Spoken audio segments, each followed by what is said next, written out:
The Alchemist by Paulo Coelho. This video is made for educational purposes only. The alchemist found a book in the caravan. He opened it and read a story about Narcissus.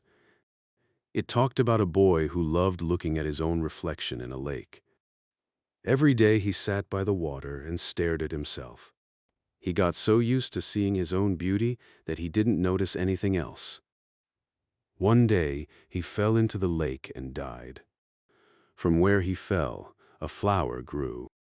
It was called a narcissus. But the story didn't end there. The book said that after Narcissus died, the forest goddesses came to the lake. They asked the lake why it was crying. The lake said it was crying for Narcissus. The goddesses said it was no surprise because they had always tried to find him, but only the lake could see his beauty up close. The lake asked if Narcissus was really beautiful. The goddesses said only the lake could know. They said it was the lake that saw Narcissus's beauty every day in his eyes. The lake was quiet for a while. Then it said, "I weep for Narcissus, but I never noticed that he was beautiful. I weep because each time he knelt by my banks, I saw my own beauty reflected in his eyes." The alchemist thought the story was lovely. The boy's name was Santiago. As the sun was going down, he arrived at an old church with his sheep. The roof had fallen in, and a big tree had grown where the priest's room once stood. He made a bed for the night under the tree, made sure all the sheep were inside, and laid some planks across the broken gate so they wouldn't get out. He read a book under the stars, and he dreamed again. He woke up before the dream ended and started waking his sheep. He called each one by name, and he told them stories. He spoke to them about a girl in a village they were going to reach in a few days. He had met her before, and she had asked him why he was a shepherd if he could read. He hadn't answered, but he thought about her a lot. He had never felt this way before. He wanted to stay in one place forever.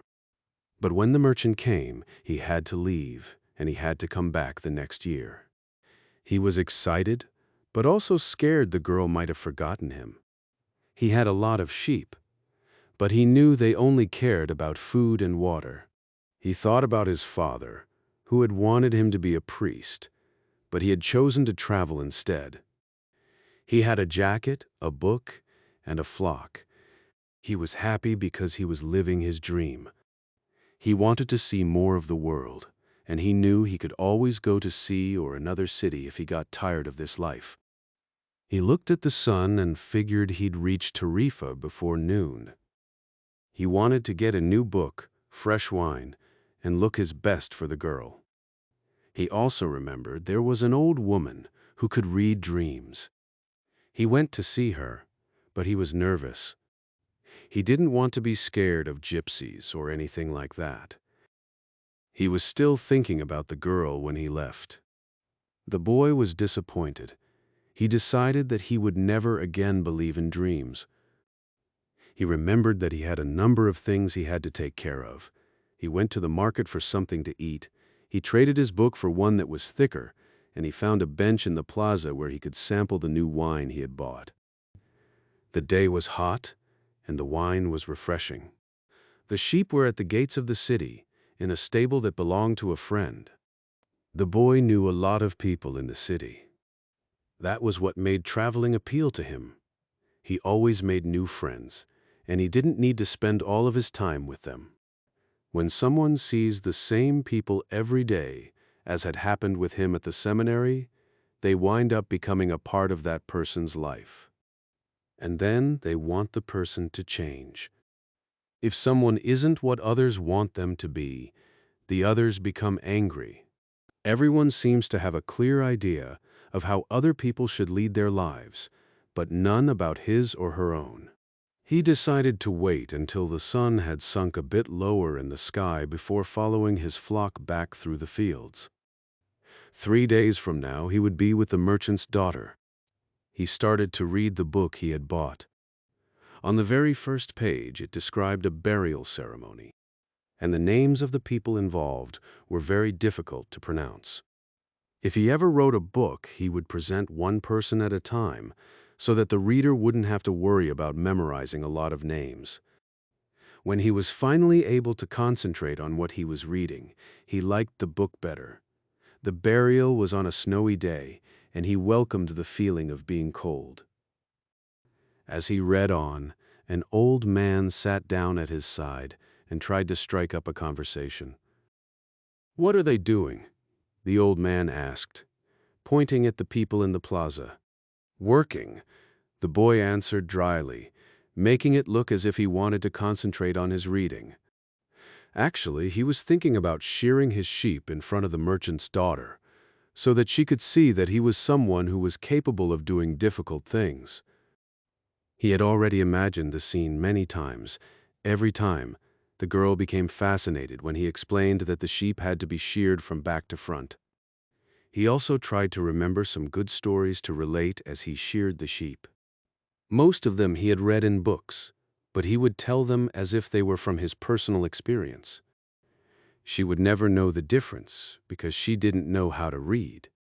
Meanwhile, the old man persisted in his attempt to strike up a conversation. He said that he was tired and thirsty and asked if he might have a sip of the boy's wine. The boy offered his bottle, hoping that the old man would leave him alone. But the old man wanted to talk, and he asked the boy what book he was reading. The boy was tempted to be rude and moved to another bench, but his father had taught him to be respectful of the elderly. So he held out the book to the man for two reasons. First, that he himself wasn't sure how to pronounce the title, and second, that if the old man didn't know how to read, he would probably feel ashamed and decide of his own accord to change benches. Said the old man, looking at all sides of the book as if it were some strange object. "This is an important book, but it's really irritating." The boy was shocked. The old man knew how to read and had already read the book. And if the book was irritating, as the old man kept talking about how people give up on their dreams too early because they don't believe in themselves. He told the boy about a miner who searched for emeralds for 5 years and almost gave up. The old man became a stone that rolled into the miner's path. The miner threw it away, but the stone broke, and inside was the emerald he had been looking for. The boy was surprised because he thought the old man didn't know how to read. The old man said he had read the book already, and that the boy was close to giving up on his dream. The old man asked for 1/10 of the boy's flock as payment for helping him decide to leave. The boy had promised the gypsy the same thing, and the old man said that's how people learn the cost of everything. The boy agreed to give the sheep, and the old man told him to meet the next day to find the treasure. The boy went back to the city, bought bread, and thought about telling the baker what the old man had said. He decided not to because he didn't want to cause the baker to give up his life. He walked to the edge of the city where he could see Africa. He thought about leaving, but he also knew he had to choose between his sheep and his dream. He remembered everything he had learned about shepherding and realized he was ready to go. He decided to take the long way back, climb the wall, and see the city from above. He saw the plaza, the baker, and the old man's place. He felt the wind, the levanter, and remembered how it had brought the Moors and the dreamers. He knew he had to choose his path. The next day, he brought 6 sheep to the old man. The old man said the boy had made the right choice and gave him 2 stones to help him read the omens. The boy now had the tools to follow his dream. The old man left, and the boy walked toward his new journey. The boy was in Tangier, a city full of strange people and loud noises. He had left his sheep and was now looking for his treasure. But he didn't speak the language, and he had no money to buy a ticket back home. He met a man who said he could help him get to the pyramids, But when they got to the market, the man ran off with all his money. The boy was alone again, in a place he didn't understand. He felt sad and angry, thinking he had been betrayed. He sat in the empty marketplace, crying because he felt like God had punished him for believing in his dreams. He looked at the 2 stones the old man had given him. They were all he had left. He tried asking them questions, and they helped him feel better. The stones told him the old man was still with him, and that made him feel strong again. He realized that even though he had lost everything, he had learned something important. He had met a king, and he had found new places. He wasn't lost anymore. He had taken the first step on his journey, and that was enough. The boy walked through the marketplace, feeling the sun on his face and the sounds of people around him. He had no money, no sheep, and no clear plan, but he had something else: faith. He remembered the old man's words and the stones he had kept. He realized that he was not just looking for treasure, he was on a journey, and that journey had already begun. He started helping a candy seller set up his stall, and the man smiled at him. The boy thought about how the seller wasn't working for money or marriage, but for what he loved. He realized he could do the same. He could find the language of the world without words. He could understand people, just like he had understood his sheep. He walked through the narrow streets of Tangier, looking for signs, for omens, for his path. He met the crystal merchant, who was tired and old, but still watching everything carefully. The boy offered to clean the shop, and the merchant agreed. They ate together, and the merchant said he would give the boy money to go to Egypt. The boy said he needed money to buy sheep. The merchant laughed. The boy said nothing, but he stayed. He was still searching, still hoping, still believing. He had not given up. He had found a new place, a new purpose, and he was ready to move forward. The boy had been working for the crystal merchant for almost a month, and he could see that it wasn't exactly the kind of job that would make him happy. The merchant spent the entire day mumbling behind the counter, telling the boy to be careful with the pieces and not to break anything. But he stayed with the job because the merchant, although he was an old grouch, treated him fairly. The boy received a good commission for each piece he sold and had already been able to put some money aside. That morning he had done some calculating. If he continued to work every day as he had been, he would need a whole year to be able to buy some sheep. "I'd like to build a display case for the crystal," the boy said to the merchant. "We could place it outside and attract those people who pass at the bottom of the hill." "I've never had one before," the merchant answered. "People will pass by and bump into it, and pieces will be broken. Well, when I took my sheep through the fields, some of them might have died if we had come upon a snake. But that's the way life is with sheep and with shepherds." The merchant turned to a customer who wanted 3 crystal glasses. He was selling better than ever, as if time had turned back to the old days when the street had been one of Tangier's major attractions. "Business has really improved," he said to the boy after the customer had left. "I'm doing much better, and soon you'll be able to return to your sheep." "Why ask more out of life?" "Because we have to respond to omens," the boy said, almost without meaning to. Then he regretted what he had said, because the merchant had never met the king. "It's called the principle of favorability, beginner's luck. Because life wants you to achieve your personal legend," the old king had said. But the merchant understood what the boy had said. The boy's very presence in the shop was an omen, and as time passed and money was pouring into the cash drawer, he had no regrets about having hired the boy. The boy was being paid more money than he deserved, because the merchant, thinking that sales wouldn't amount to much, had offered the boy a high commission rate. He had assumed he would soon return to his sheep. "Why did you want to get to the pyramids?" he asked. to get away from the business of the display. "Because I've always heard about them," the boy answered, saying nothing about his dream. The treasure was now nothing but a painful memory, and he tried to avoid thinking about it. "I don't know anyone around here who would want to cross the desert just to see the pyramids," said the merchant. "They're just a pile of stones. You could build one in your backyard." "You've never had dreams of travel," said the boy, turning to wait on a customer who had entered the shop. 2 days later, the merchant spoke to the boy about the display. "I don't much like change," he said.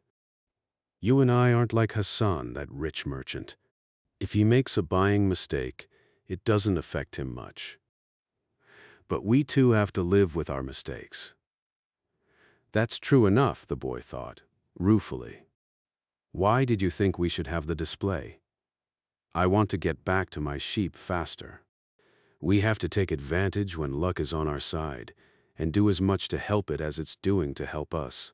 It's called the principle of favorability, or beginner's luck." The merchant was silent for a few moments. Then he said, "The prophet gave—" The boy packed his things and left the shop, feeling a mix of excitement and sadness. He hadn't thought about his old pouch in a long time, and when he opened it, 2 stones fell out, Urim and Thummim. They made him remember the old king and how long it had been since he'd thought about him. The boy had worked hard for a year to save enough money to go back to Spain, but now he wasn't so sure. He felt like he was missing something, like his dream wasn't really his own. He thought about the crystal merchant and how he had never left Tangier, but maybe that wasn't the way to go. As he walked through the market, he saw the old merchant and realized their hair was just like the old king's. He felt like the king had been there all along, helping him without ever showing up. He went to a bar where he had first arrived in Tangier and had tea with the owner. He thought about going back to the fields, but also about the pyramids. He decided to talk to the crystal merchant's supplier and find out if the desert was really as far as people said. He remembered the old king's words about the universe helping those who want something. He felt a little more confident, like he was on the right path. He met an Englishman who was also looking for something, and they talked about the desert, alchemy, and the universal language. They both felt like they were on the same journey, even if they didn't know exactly where it was going. They joined a caravan heading to Al-Fayoum, and the boy felt like he was finally moving toward his treasure. He had made a decision, and now he was going to follow it, no matter where it led. The boy and the Englishman were on a long journey across the desert, riding camels and following a caravan. The leader of the caravan made everyone swear to follow his orders, even though they had different gods. The boy swore to Jesus, and the Englishman said nothing. They all prayed for protection as they started moving east. The boy felt like he was getting closer to his dream, and he realized that his dream was becoming more important than anything else. The desert was hard. The caravan had to move around rocks and sand, and sometimes they had to stop for long periods. The boy watched the camels and the people, and he started to understand the desert better. He thought about the wind and how it reminded him of the sheep he used to care for. He also thought about the crystal merchant and how cleaning the crystals helped him feel lighter. The boy talked to the camel driver, who told him about his own life and how he had changed after a flood. The driver said that everything in life is connected, and that fear is just a feeling we can learn to let go of. The boy learned to listen to the desert, and he started to feel like he was speaking the same language as the land. At night, the caravan stopped lighting fires, and they slept in a circle. The Englishman stayed up and talked to the boy, sharing stories about alchemy and the soul of the world. He explained that everything has a soul, and that the boy was learning to hear it. The boy felt like he was getting closer to understanding the big picture of life. The boy kept reading the Englishman's books, even though he didn't understand much of it. But he started to see a pattern in the stories of the alchemists. He thought about the crystal merchant again and realized that maybe alchemy wasn't just about gold and metals, it was about changing himself. The boy and the Englishman kept searching for the alchemist, but no one in the oasis knew who he was. The boy asked many people, but they either didn't know or were scared to talk. The Englishman got frustrated, and the boy felt sad too. He had hoped the oasis would help them find the alchemist, but it seemed like the journey was getting harder. The boy remembered the camel driver's words, "Eat when it's time to eat, and move along when it's time to move along." He decided to wait. He stayed in the tent with the other young men, listening to their stories, and tried to rest. The next day, the boy asked the same woman again. She was different this time. She wasn't dressed in black. She looked at him with kind eyes and said, "You are looking for something that is not in the world." The boy asked her who the alchemist was. She smiled and said, "He is the one who shows you the way. He is not in the world, but he is everywhere." The boy realized the alchemist wasn't a man. He was the answer to his own questions, the voice inside him that had been guiding him all along.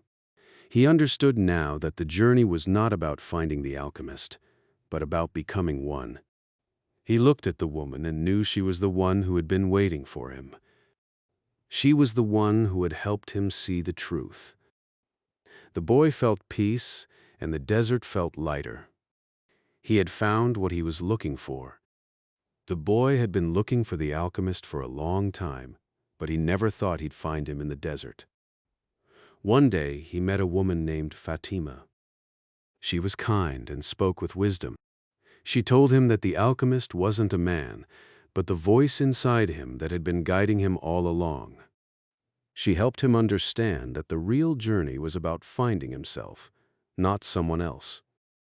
He fell in love with her, and she with him. They shared time by the well, talking about dreams, love, and the desert. Fatima told him about her own life and the war that had brought her to this place. She said she would wait for him no matter what. The boy felt a deep connection with her, and he knew she was part of his dream. One day he had a vision of an army coming to the oasis. He told the camel driver, and they both realized the danger. The boy felt the weight of his journey, but he also felt the strength of his love. He knew he had to keep moving, even if it meant leaving Fatima behind. He had found something greater than treasure, love, understanding, and the language of the world. He was ready to face whatever came next. The boy had been told by the camel driver to go and speak to the tribal chieftains about the army coming. He wasn't sure they would believe him, but he knew he had to try. He walked to the big white tent in the middle of the oasis. A guard let him in, and after waiting a long time, he met the chieftains. They didn't believe him at first. Some said the desert doesn't tell things to strangers. But then the old chieftain, the one in white and gold, started talking about the past and how the desert had always been a teacher. He told the boy about Joseph, the man who saved Egypt from famine by reading dreams. The boy felt something inside him change. He knew he had seen the truth. The chieftains decided to prepare for battle. They would take up arms and fight the army that was coming. The boy was worried, but he also felt calm. He had done what he had to do. Then, just as he was leaving, a loud noise came from the sky. A big white horse appeared, and on it was a man dressed all in black. He had a sword and a falcon on his shoulder. The man looked like a warrior from a story. He asked the boy why he had read The Flight of the Hawks. The boy told him he had seen the army and the danger. The man thought for a moment, then lowered his sword. He said the boy had done something important. He told him to be careful, because what is written cannot be changed. The boy felt a mix of fear and pride. He had faced his fear, and he had done what he believed was right. He was ready for whatever came next. The boy relaxed as the stranger put his sword away. The man said he had tested the boy's courage because courage is the most important thing for understanding the world. The boy was surprised because he didn't think anyone knew that. The stranger told him to keep going, not to trust the desert too much, and to love it. He reminded the boy of the old king, and then told him to come find him if the warriors came. The stranger left quickly, and the boy watched him go, unsure of what to do next. The next morning, the boy saw many men in the oasis, and then a battle happened. The boy saw nothing, but he felt the weight of what had happened. The tribe's leader gave the boy gold and asked him to be their counselor.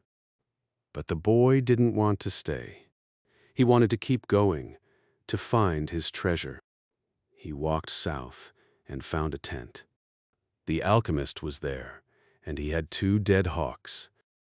The boy said he had come because of the Englishman, and the alchemist said he had already found his treasure. The alchemist had a camel, gold, and Fatima, but he said none of that was from the pyramids. He said Fatima was his greatest treasure. They ate together, and the alchemist said the boy had found his treasure. He told him to sell his camel and buy a horse. The alchemist taught him how to find life in the desert. They rode far, and the boy's horse found life in the sand. They found a snake, and the alchemist showed him how to deal with it. The alchemist said the boy had found life, and that meant he was close to the pyramids. The boy thought about staying with Fatima, but the alchemist said love never stops a man from finding his dream. The boy decided to go with the alchemist, and he left the oasis that night. He found Fatima and told her he was going. She was sad, but she understood. The boy felt peace in his heart, and he was ready to follow the alchemist into the desert. Fatima came out of her tent and walked with the boy through the palms. He told her he was going away, and he promised to come back. She didn't want him to say anything, but he did. He told her about the king, the desert, and the alchemist. He said he loved her because the whole universe helped him find her. They hugged for the first time. Fatima said she would wait for him, just like her father came back to her mother. She cried, but she said she was a woman of the desert. She would look to the stars every night, hoping to see where the boy was going. The boy left her at the entrance of her tent and went with the alchemist into the desert. The alchemist told the boy not to think too much about what he left behind. Everything was written in the soul of the world. The boy thought about Fatima, the oasis, and the life he left. He missed her, but he knew he had to keep going. The alchemist taught him to listen to his heart. The heart knew where his treasure was. The boy started to listen, and his heart began to speak to him again. He learned to trust his heart and to follow it. He no longer feared the desert or the battles. He felt the desert was part of him now. He kept going, knowing he was on the right path. The boy told the alchemist about everything that had happened. The alchemist said the boy's heart had found its way back to the soul of the world. He told the boy to keep going toward the pyramids and to watch for signs. The next day, 3 men came and asked them to search. They found a crystal and a yellow egg, and the alchemist said they were the philosopher's stone and the elixir of life. The men laughed, but they let them go. The boy asked why the alchemist did that. The alchemist said it was to show that people don't believe in treasures unless they see them. As they traveled, the boy's heart became quiet. It no longer needed to talk about the past or the future. It just wanted to be with the desert and the boy. The heart told him about his courage and his strength. It also reminded him of dangers he had missed, like the time he hit a rifle. The boy asked if the heart always helps. The alchemist said it helps those who are on the path to their dreams, and also children, drunkards, and the elderly. One day they passed a camp of warriors. The boy said there was no danger. The alchemist said to trust the heart, but never forget the desert. Then two men blocked their way, saying they were in a war zone. The alchemist looked at them, and they let them pass. The boy was amazed. The alchemist said his eyes showed the strength of his soul. They kept going until they were near the pyramids. The boy asked the alchemist to teach him about alchemy. The alchemist said he already knew. Alchemy was about finding the treasure inside himself. The boy asked about turning lead into gold. The alchemist said gold was the metal that had evolved the most, but some people only wanted gold and forgot about their own personal legends. They reached a camp, and the soldiers said they were spies. The alchemist gave them all the boy's money to buy weapons. The chief wanted to see the alchemist turn into the wind. The boy was scared, but the alchemist calmed him. "Don't be afraid," he said. "If you are living your dream, you know everything you need to know." The boy and the alchemist stayed near the camp. The desert was quiet, but there was a big battle nearby. Wounded soldiers came back, and new ones took their place. The boy watched and thought about death. He realized that death doesn't change anything. A soldier told him, "You could have died later, but you were going to die anyway." The boy felt sad, but he kept going. He found the alchemist with his falcon. The boy said again, "I still don't know how to turn myself into the wind." The alchemist said, "Remember, the world is just the visible part of God. Alchemy is about bringing spiritual perfection to the material world." The boy asked, "If I can't turn into the wind, we'll die." The alchemist said, "You're the one who may die. I already know how to be the wind." The boy climbed a cliff to watch the desert. He listened to his heart. He knew the desert felt his fear. They spoke the same language. The next day, the chief wanted to see the boy turn into the wind. The boy took them to the cliff. He asked the desert, "Somewhere you hold the person I love." "Help me find her," the desert asked. "What is love?" The boy explained love like the falcon and the game. The desert said, "I can give you my sands, but you must ask the wind." A breeze came. The wind talked to the boy. The wind said, "You can't be the wind." "But you can be like me," the boy said. "I want to be like the wind. I want to carry her voice." The wind got curious. The boy asked, "Teach me to be the wind for a moment." The wind agreed. They talked about love and the soul of the world. The wind blew harder, making a sandstorm. The sun shone bright.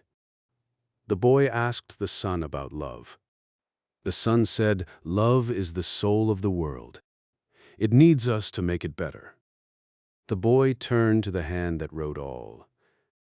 As he did so, he sensed that the universe had fallen silent, and he decided not to speak. A current of love rushed from his heart, and the boy began to pray. It was a prayer that he had never said before, because it was a prayer without words or pleas. His prayer didn't ask for anything specific. It wasn't about his sheep or his crystal or the woman he loved. It was just love. And in that silence, he understood everything. The desert, the wind, and the sun were all trying to follow the same path. They were all trying to understand the signs written by the hand. He saw that the world was full of omens, but no one knew why they happened. Only the hand knew, and only the hand could change the world. The boy reached out to the soul of the world and saw that it was part of God's soul, and that God's soul was his own. He realized he could do miracles. The wind blew harder than ever, creating a sandstorm. The sun shone bright. The men were scared, but the boy didn't care. He had found his treasure. He had found himself. The wind stopped. The boy was gone. The alchemist smiled. The chief smiled too. The boy had done what no one else had. He had turned himself into the wind.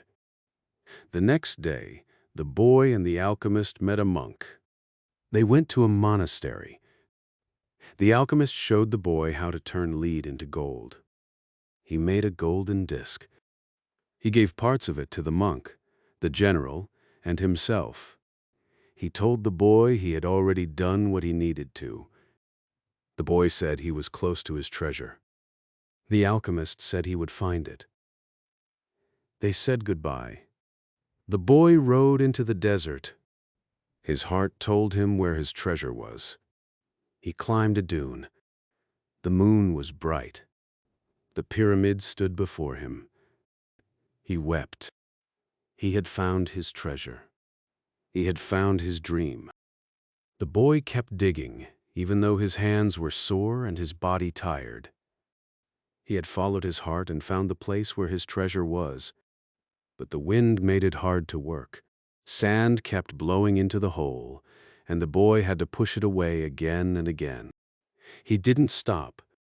He knew his heart was right. Then he heard voices.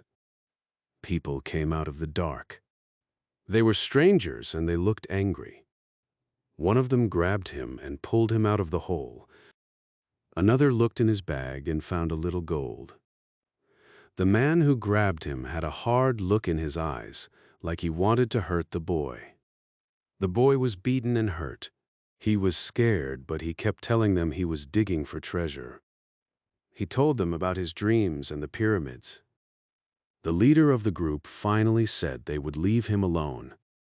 He told the boy not to be so foolish. He said he had a dream, too, about a church in Spain and a sycamore tree. But he didn't follow it. The boy stood up, still hurt, but smiling. He looked at the pyramids again. They seemed to laugh at him, and he laughed back. He knew where his treasure was. The boy reached the small, abandoned church just as night was falling. The sycamore was still there in the sacristy, and the stars could still be seen through the half-destroyed roof. He remembered the time he had been there with his sheep. It had been a peaceful night, except for the dream. Now he was here not with his flock, but with a shovel. He sat looking at the sky for a long time. Then he took from his knapsack a bottle of wine and drank some. He remembered the night in the desert when he had sat with the alchemist as they looked at the stars and drank wine together. He thought of the many roads he had traveled and of the strange way God had chosen to show him his treasure. If he hadn't believed in the significance of recurrent dreams, he would not have met the gypsy woman, the king, the thief, or, well, it's a long list. But the path was written in the omens, and there was no way I could go wrong, he said to himself. He fell asleep, and when he awoke the sun was already high. He began to dig at the base of the sycamore. "You old sorcerer," the boy shouted up to the sky. "You knew the whole story. You even left a bit of gold at the monastery so I could get back to this church. The monk laughed when he saw me come back in tatters. Couldn't you have saved me from that?" No, he heard a voice on the wind say, "If I had told you, you wouldn't have seen the pyramids. They're beautiful, aren't they?" The boy smiled and continued digging. Half an hour later, his shovel hit something solid. An hour later, he had before him a chest of Spanish gold coins. There were also precious stones, gold masks adorned with red and white feathers, and stone statues embedded with jewels. The spoils of a conquest that the country had long ago forgotten and that some conquistador had failed to tell his children about. The boy took out Urim and Thummim from his bag. He had used the 2 stones only once, one morning when he was at a marketplace. His life and his path had always provided him with enough omens. He placed Urim and Thummim in the chest. They were also a part of his new treasure, because they were a reminder of the old king, whom he would never see again. It's true, life really is generous to those who pursue their personal legend, the boy thought. Then he remembered that he had to get to Tarifa so he could give 1/10 of his treasure to the gypsy woman, as he had promised. Those gypsies are really smart, he thought. Maybe it was because they moved around so much. The wind began to blow again. It was the levanter, the wind that came from Africa. It didn't bring with it the smell of the desert, nor the threat of Moorish invasion. Instead, it brought the scent of a perfume he knew well, and the touch of a kiss that came from far away, slowly, slowly, until it rested on his lips. The boy smiled. It was the first time she had done that. "I'm coming, Fatima," he said.